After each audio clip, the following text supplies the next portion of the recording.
Ok. Muy bien, ahora vamos a ver meningoencefalitis, MEC. La meningoencefalitis puede ser viral, bacteriana, por parásitos o por hongos. Nos vamos a enfocar en la bacteriana, que es la más frecuente. La meningitis bacteriana, lo primero que te van a preguntar es la etiología. Entonces hay que hacer un enfoque. Los gérmenes van desde los gérmenes típicos de una sepsis neonatal. ¿Cuáles son?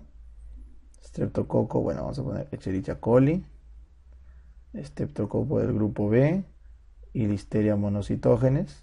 No te olvides, vas avanzando.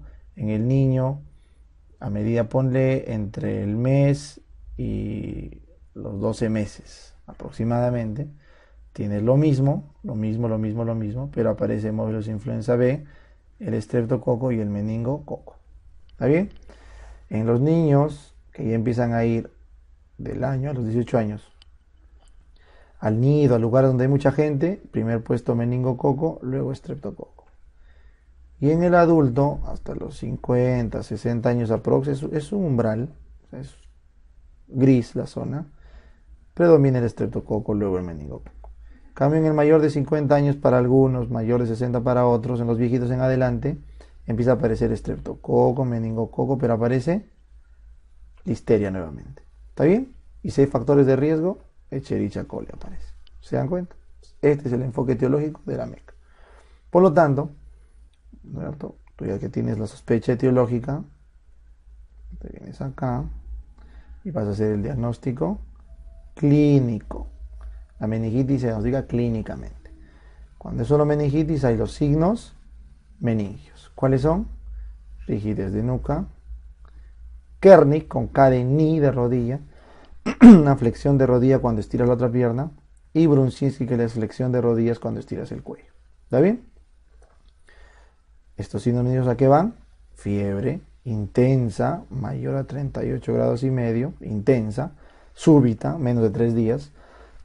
Y cuando hay compromiso del encéfalo, puede haber o no trastornos del sensorio, focalización, hipertensión endocraniana. ¿Te das cuenta? Así es como se enfoca un diagnóstico clínico de meningitis. Una vez que se hizo el diagnóstico, inmediatamente todo diagnóstico de meningitis es igual a punción lumbar. ¿Qué vas a ver en la punción lumbar? Lo más importante, las células, las proteínas, y al final ya te vas a poner el aspecto. Si te dicen que es purulento, se acabó, es bacteriano. Si dicen que es opaco, oscuro, se acabó, es bacteriano. ¿Está bien? Células. Si te dicen polimorfo nuclear, bacteriano. Si te dicen mononuclear, TB o virus. ¿Quién diferencia de TB o virus? La proteína. La TB aumenta proteínas, los virus normal las proteínas. Sin embargo, en la clínica la TB también es diferente, porque no es aguda, es subaguda. Y hay más compromiso de focalización. Una vez que hecho la punción lumbar, tienes que hacerle un gram para ver el germen y un cultivo obligatorio. ¿Te das cuenta? Con esto establece el diagnóstico etiológico. Y para terminar, arrancas tratamiento empírico, no te olvides. Para cubrir Streptococo, meningococo y Haemophilus, que son los más frecuentes a cualquier grupo de edad, obviamente no neonato, ¿no? Es banco con ceftriaxona. Si estás en un neonato o en un anciano, como hay riesgo de listeria, le aumentas ampicilina. Perfecto. Y en todos estos, antes de la primera dosis, dexametasona o metilprednisolona, un corticoide, para evitar la gran respuesta inmunológica después de dar el antibiótico. Perfecto. Todo esto vamos a pasar a detallar más adelante en la clase.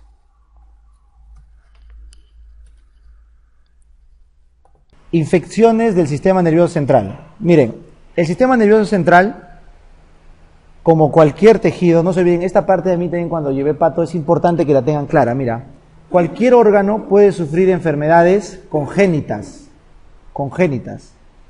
traumáticas, infecciosas, inflamatorias y hasta las 4. Congénitas, traumáticas, infecciosas, inflamatorias, autoinmunes, eso incluye las autoinmunes, y tumores oncológicas. Chicos, no se olviden, no existe ninguna enfermedad que no quepa en esas 5. ¿Me entienden? Congénitas, traumáticas, inflamatorias o autoinmunes, infecciosas y oncológicas. En neuro hemos visto las oncológicas, hemos visto... Felizmente nunca ha venido congénitas, así que estamos tranquilos. Traumáticas se ve en neurocirugía, que es la siguiente clase que vamos a hacer. Autoinmunes e inflamatorias vamos a ver más adelante, las más representativas. Y finalmente, infecciosas. Entonces, las enfermedades infecciosas de cualquier tejido pueden ser por todos los grupos patológicos. O sea, puede ser virus, bacterias, parásitos, hongos y otros, en este caso, priones en el sistema nervioso central. ¿Está bien? Entonces, de las infecciones del sistema nervioso que nos preguntan son las infecciones bacterianas, un 90%. Cuando preguntan parásitos y hongos, se refieren al paciente en estadio SIDA. Eso ya no es infecto. Criptococo, toxoplasma. ¿Está bien? Raro es las meningitis por parásitos amebas de vida libre, ¿se acuerdan? Acantamueva, Naegleria, Malamutia. Eso es diferente. En cambio, en virales, las que tienen que recordar son las herpes simple virus tipo 1, ¿ya? Es la que pregunta. Esto también se ve en infecto. Ahora a mí me toca infecciones bacterianas, o sea, meningoencefalitis bacterianas, que es el 90% de preguntas de todos los balotarios que vienen. Entonces quiero que se enfoquen bien. Existe meningitis y meningoencefalitis. Primera cosa clave. Entonces, la meningitis es una inflamación de las meninges. Y la meningoencefalitis es cuando la inflamación baja al tejido encefálico.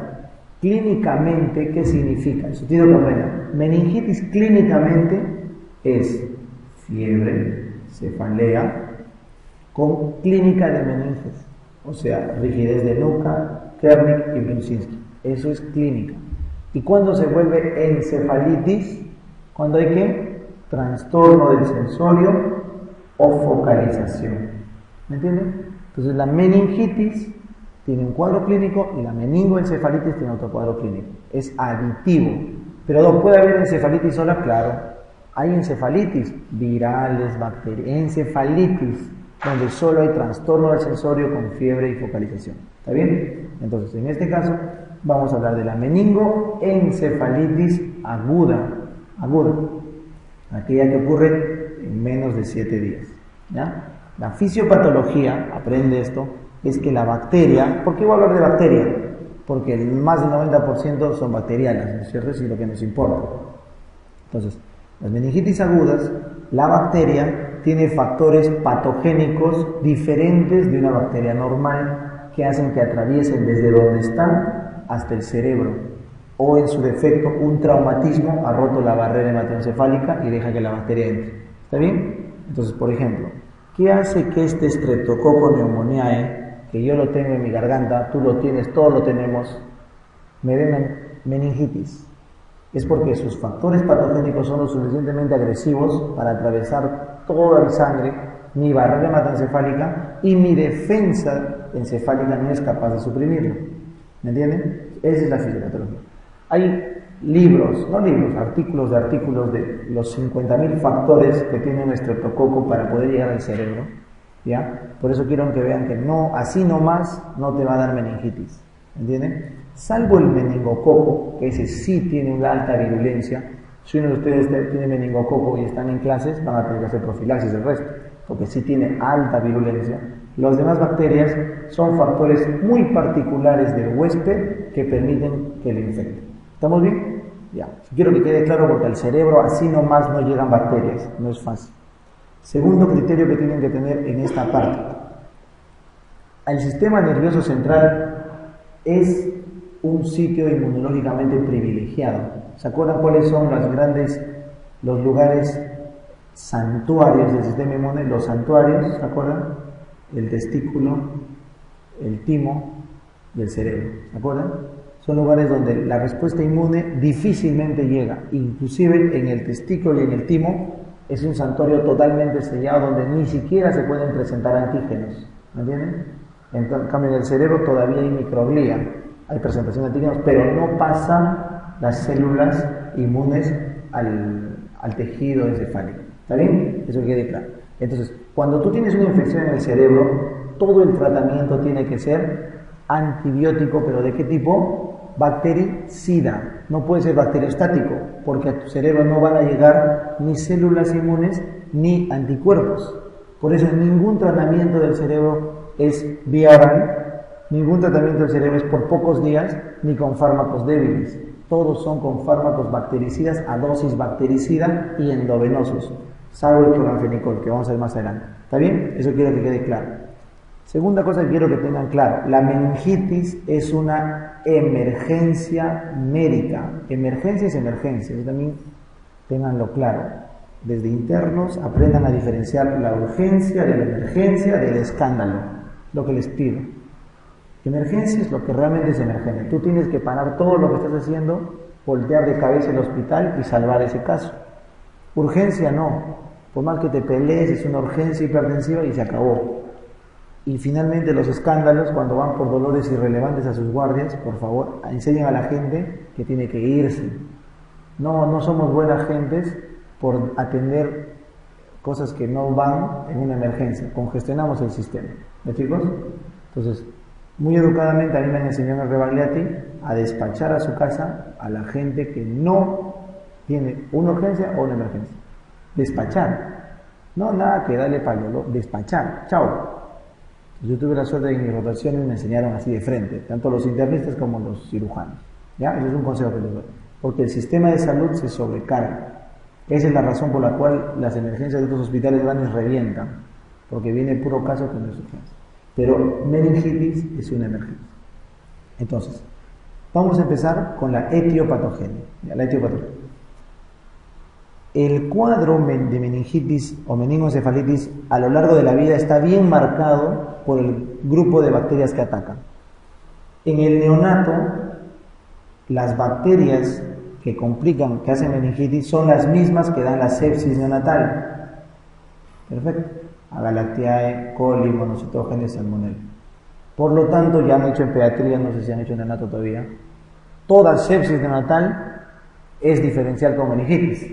Y toda meningitis es diferencial con sepsis. O sea, es igual. A cualquier persona que se le ocurra decir diagnóstico clínico de sepsis, tiene que pelar al chiquito, la punción lumbar. Y todo aquel que diga diagnóstico sospecha de meningitis en neonato, tiene que hacer hemocultivo, urocultivo, todo porque es como una sepsis. Clínicamente son indistinguibles. ¿Está bien? Clínicamente son indistinguibles la meningitis de la sepsis en neonatología. ¿Está bien? Seguimos. A medida que el niño se hace más grande, 12 meses, preserva las mismas bacterias, pero ya empieza el hemófilos, estreptococo y meningococo. Mira el orden, a hemófilos, estreptococo, meningococo. Esta ha sido una pregunta histórica hasta el año 2000-2002. Ustedes saben que la nueva estrategia de vacunación, que incluye la pentavalente mal llamada, ¿no? Porque es la quíntuple, que incluye el hemófilos influenza tipo B, HIV, no estaba bien institucionalizado hasta el 2002. Entonces todos los niños antes de esa época, y por ende todas las preguntas de neurología antes de esa época, decían ¿cuál es la bacteria más importante antes de los 12 meses, 12 semanas de vida? El pico, ¿no es cierto? Era el hemófilos influenza. Igual hasta, inclusive pasado los 3 meses de vida, seguías considerando hasta los 5 o 6 el hemófilos influenza. ¿Me entienden? Porque era el pico, sobre todo los 5 meses, el pico en el que esta bacteria complicaba. ¿Y por qué preguntaban tanto? Porque la meningitis por hemófilos es casi mortal.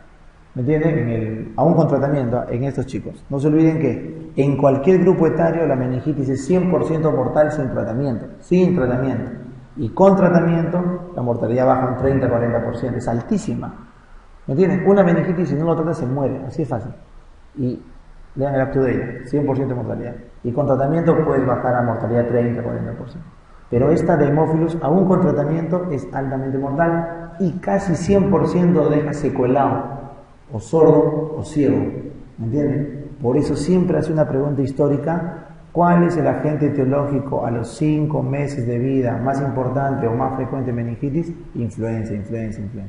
Arrancó la vacuna la hemofilius influenza tipo B, tipificable, y cayó en prevalencia. ¿Me entienden? Entonces es una pregunta clásica, que ya no va a venir nunca más. Si me ponen el agente más frecuente antes de los 18 años, pero pasó el neonato de meningitis, sigues marcando meningococo. ¿Ya? Entonces avanzamos. Cuando ya el chico pasa, mira cómo se solapan, 12 semanas, o sea, 4 meses, 3 meses a 18 años, mira cómo se solapan, empieza a aparecer el meningococo. ¿Por qué el meningococo hasta los 18 años? Porque esto es típico de las comunas, colegios, nidos, cárceles, conventos, lo que tú quieras, donde la gente pasa todo el día junto, ¿no es cierto? Cualquier actividad que haga que la gente esté todo el día junto en contacto, por lo menos la definición es más de 5 horas diarias. Si tú estás más de 5 horas diarias con un mismo grupo, eso se considera en epidemiología un grupo de contacto en el que cualquier enfermedad que es como esta, de alta virulencia, tiene que tener profilaxis en los que no están enfermos. ¿Entienden? Si tú pasas con tu paciente 2-3 horas, no, pero más de 5 horas diarias, eso ya es. Y define en los conventos, los militares, los colegios, bueno. Entonces, por eso en esta época la principal causa es el meningococo, porque correlaciona con las epidemias. Luego el influenzae y el neumococo. ¿Está bien? Pasados los 18 años, por el mismo grupo etario, donde se aleja de estos grupos, salvo que sea, pues, nuevamente, ¿no? Esté en un convento, lo que sea, si es una persona, entre comillas, normal, el principal agente se vuelve Streptococcus pneumoniae. Pregunta de examen N veces, residentado, ENAM, salud. ¿Cuál es el agente más frecuente que causa meningitis en el adulto? Streptococcus pneumoniae, Streptococcus pneumoniae. El que causa más frecuente neumonía, Streptococcus pneumoniae, Streptococcus pneumoniae. Eso que quede claro, ¿ya? ¿Por qué unos dan neumonía, otros dan meningitis? Ve tú a saber. Ve tú a saber, porque esa es la patogenicidad del germen. Cuando tu estreptococo que está en tu garganta, por algún motivo, pasa a tu sangre y haces bacteremia, esa bacteremia puede terminar en una neumonía o en una meningitis. Eso, como te digo, depende de la interacción individual de cada caso, chicos, ¿ya? De cada caso. Ahora, pasados los 50 años, este Streptococcus pneumoniae sigue como causa frecuente, sigue el meningococo en ese orden, pero aparece nuevamente el monocitógenes, la listeria y el bacilo gram negativo. Por eso la pregunta de examen es, todo paciente mayor de 50 años a la terapéutica que hay que aumentarle ampicilina para cubrir listeria, monocitógenes. ¿Está bien? Porque nuevamente, ¿y por qué tú vas a preguntar? ¿Y por qué aumenta la listeria y por qué acá? La listeria es una bacteria intracelular, cuya respuesta inmunológica es de tipo CD4TH1.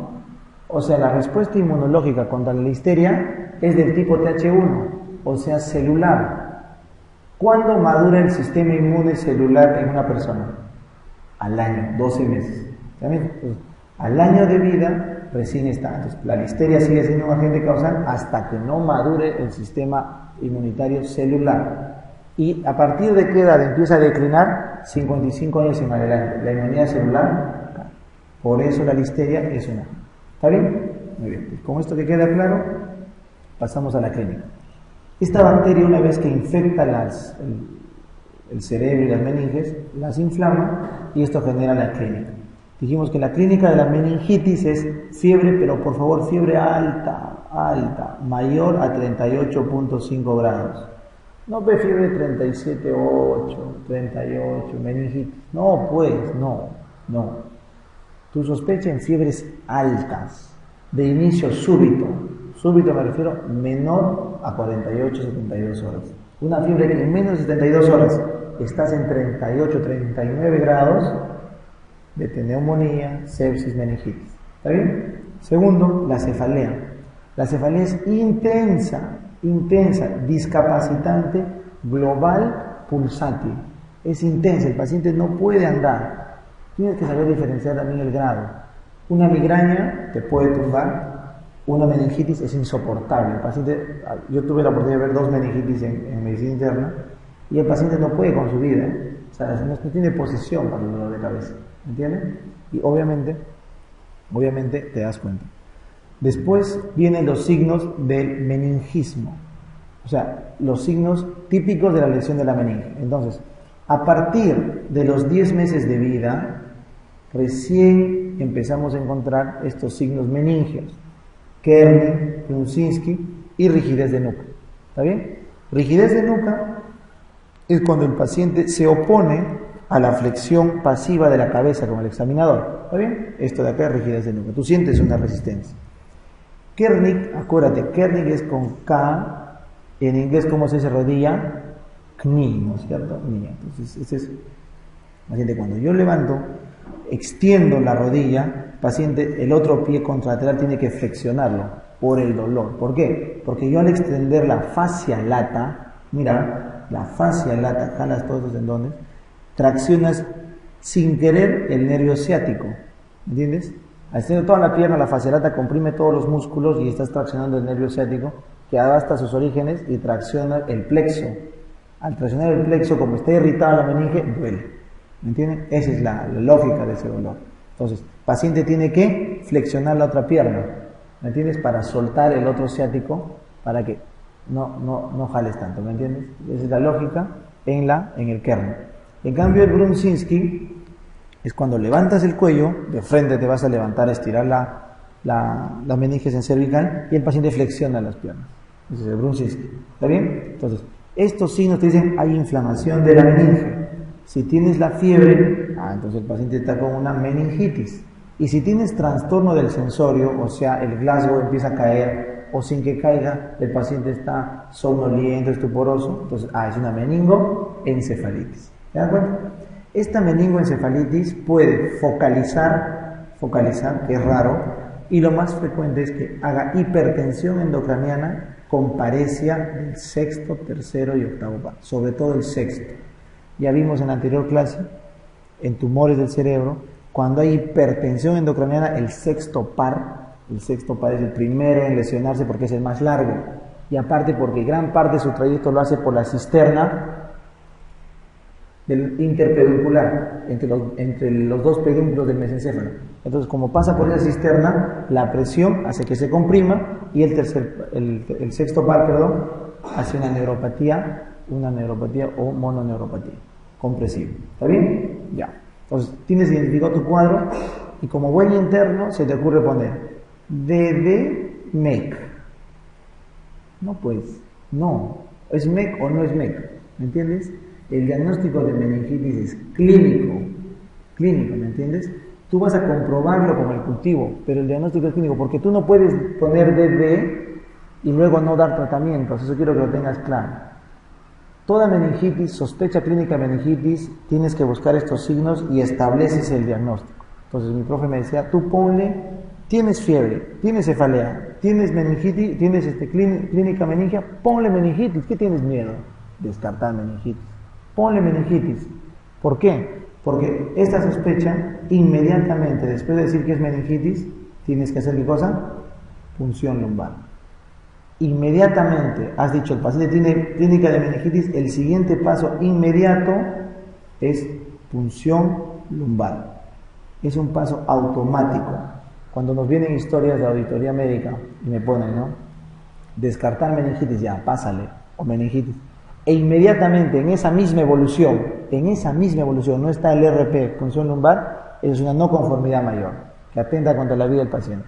Porque en todas las guías del planeta Tierra dice, apenas estableces el diagnóstico clínico, manda la orden para punción lumbar.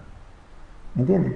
Tú haces la punción lumbar, vamos a la siguiente, la parte de infecto, mientras van trayendo, hacemos un break, que venga Brian con las copias y continuamos con la parte 2. ¿No, chicos?